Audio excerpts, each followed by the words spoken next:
आप सुनिए सीधे पार्लियामेंट स्टेट से अरफा खानम, जो जानी मानी जर्नलिस्ट है, जानी मानी एक चेहरा, सामाजिक चेहरा, जो महिलाओं के हक के लिए, इंसानियत के हक के लिए आप लड़ती हैं, जो आप सुनिए इनकी बातों को पार्लियामेंट स्टेट से।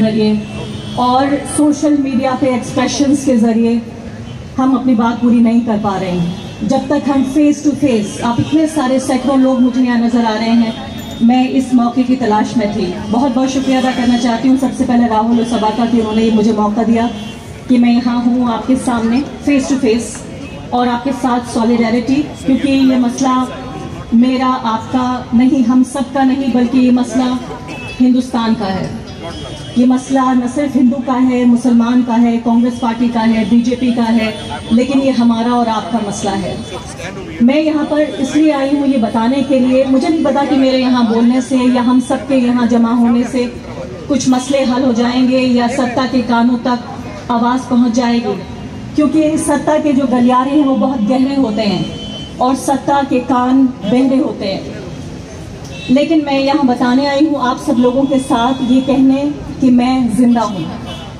मुझे फर्क पड़ता है जब मेरे देश में मेरी बहनों के साथ, मेरी बेटियों के साथ कुछ होता है।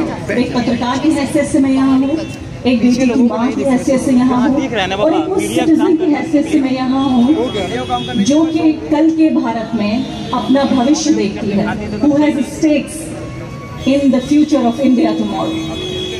I am here because I want to protect my future, or at least want to say something. अब यहाँ पे ये समझना जरूरी है कि आखिर ये क्यों हो रहा है, जो हो रहा है वो क्यों हो रहा है। मेरा ये मानना है कि अब तक जो ताकत पिछले 4 साल में सत्ता में बैठे लोग, जो ताकतवर लोग हैं, उन्होंने जो गौरक्षकों को ताकत दी, जो त्रिशूलधारियों को ताकत दी, जिन्होंने रोहित वेमुला बनाया, जिन्होंने अफजल बनाया, जिन्होंने जुनैद बनाया, जिन्होंने अखलाक बनाया, दरअसल ये जो ताकत है ये गौरक्षकों से, त्रिशूलधारियों से अब बलात्कारियों तक पहुंच गई है।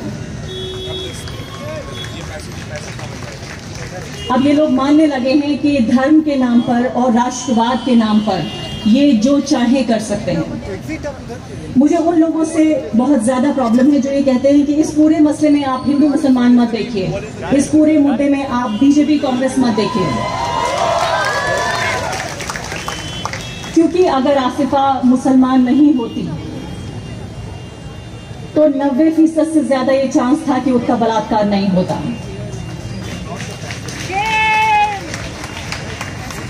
अगर भाजपा और आरएसएस के लोग हिंदू एकता मंच के तहत अगर रेपिस्ट को नहीं बचा रहे होते तो हमें अब यहाँ पर इकट्ठा नहीं होना पड़ता।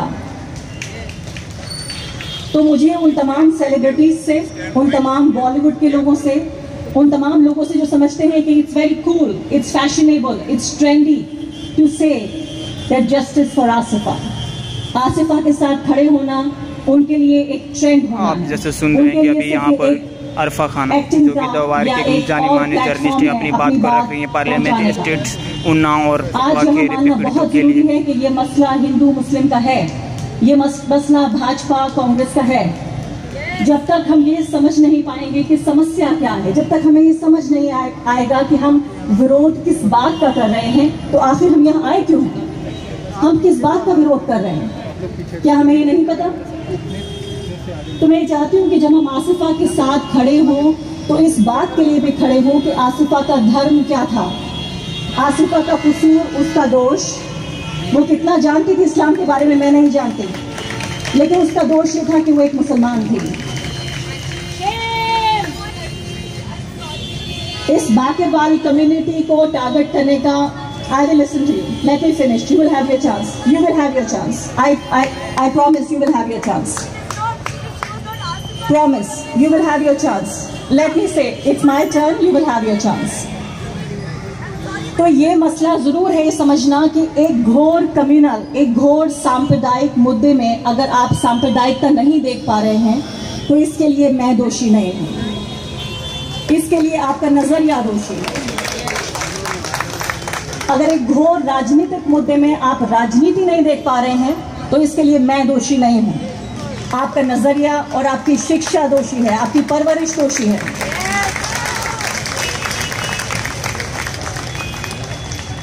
अब मैं चूंकि एक ऐसी फ्रेटर्निटी, एक ऐसी बिरादरी से आती हूँ जिसे पत्रकार कहा जाता है, सहाफत की पत्रकारिता जिसे कहा जाता है, मैं उस बिरादरी से आती हूँ। मुझसे उम्मीद की जाएगी कि मैं शायद उन्हें बचाने का काम करूँ, but I refuse to be the devil's advocate. मैं शैतान की तरफदारी नहीं करूँगी।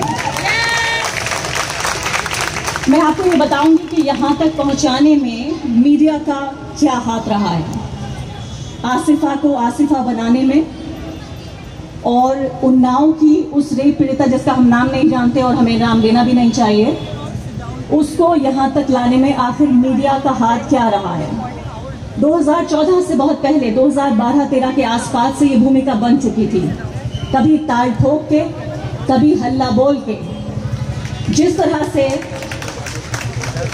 एक समुदाय को टारगेट किया गया, जिस तरह से एक समुदाय को जीरो इन किया गया, जिस तरह से उसके खिलाफ नफरत फैलाई गई, ये कल्मिनेशन है उस पूरी नफरत का और उस पूरी नफरत की राजनीति का। जो नफरत की आंधियां आप देखते हैं हर रोज हमारे स्टूडियो से निकलती हैं, जिसमें एक खास समुदाय, और मैं नाम ले लूं, मुस्लिम समुदाय, उनको शैतान बनाया जाता है, उनको डिमोनाइज किया जाता है कि वो लोग हैं जो आपकी बेटियों को ले उड़ेंगे, ये वो लोग हैं जो लव जिहाद करते हैं, ये वो लोग हैं जो आपकी पावन, आपकी जो जिन्हें आप गॉडेस कहते हैं, आपकी देवी हैं, आप उन्हें खाते हैं। जिस तरह से जो एक शैतान के रूप में प्रेजेंट किया जाता है, जो ये नफरत की राजनीति हर रोज हम देख रहे होते हैं, दरअसल इसका एक बड़ा हिस्सा है आज जो आसिफा 8 साल की बच्ची ब्रूटलाइज्ड और मर्डर्ड हमारे सामने है। तो आप यकीन जानिए कि सत्ता के भागीदार, इस नफरत के कारोबार के भागीदार हैं हमारे आज के पत्रकार। और मुझे शर्म आती है, मुझे अफसोस होता है कि जिस पत्रकारिता को मैं अपने पूरे परिवार की पहली पत्रकार हूँ, मेरे यहाँ ट्रेडिशन नहीं है पत्रकारिता का, लेकिन मैंने ये समझा अपने कॉलेज के दिनों में ही कि शायद पत्रकारिता वो होती है जहाँ आप गरीब की, मजलूम की आवाज उठाते हैं। पत्रकारिता वो होती है जहां आप संविधान की रक्षा के लिए एक सिपाही की तरह खड़े होते हैं, जहां आप लोकतंत्र का चौथा खंबा होते हैं। मुझे शर्म आ रही है आज ये कहते हुए कि मैं उस बिरादरी का हिस्सा हूं जो संविधान की किताब के पन्ने हर रोज फाड़ रही है।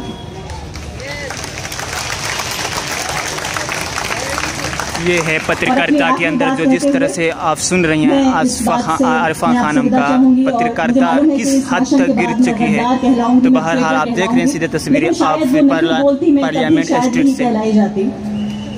हबीब जालिब साहब है, पाकिस्तानी शायर, और देखिए कि हम किस मकाम पे खड़े हैं कि हम जो उनके अल्फाज है, जो उनके शब्द हैं, वहाँ के जो आंदोलन रहे पाकिस्तानी, आज वो हमारे आंदोलनों जैसे लग रहे हैं। उन्होंने पत्रकारों के लिए बहुत पहले ये बात कही थी।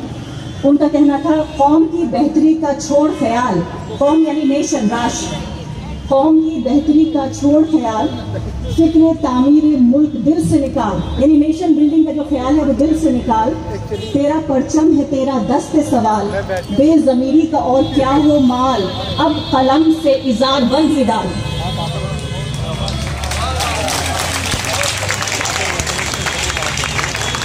अब कलम से इजार बंद ही डाल, तंग कर दे गरीब पर ये जमीन, यानी गरीब के लिए जमीन छोटी कर दे, तंग कर दे गरीब पर ये जमीन, हम ही रख आस्ताने जर पे जबीन। ऐब का दौर है हुनर का नहीं, ऐब का दौर है हुनर का नहीं, आज हुस्ने कमाल को है जवाल, अब कलम से इजार बंद ही डाल।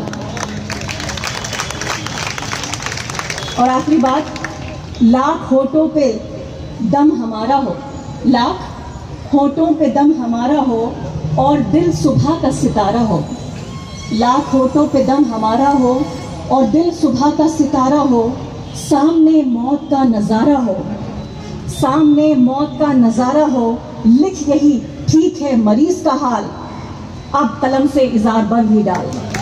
शुक्रिया। जैसा कि आप अभी बात सुन रहे थे आरिफा खानम की, जो जानी मानी जर्नलिस्ट है और जो इस तरह से अपनी बातों को अंदाज में रखा और जिस तरह से पत्रकारिता की नीचे गिरता हुआ अस्तर तो उस पर उन्होंने बात रखा, बेहद ही इमोशनल था।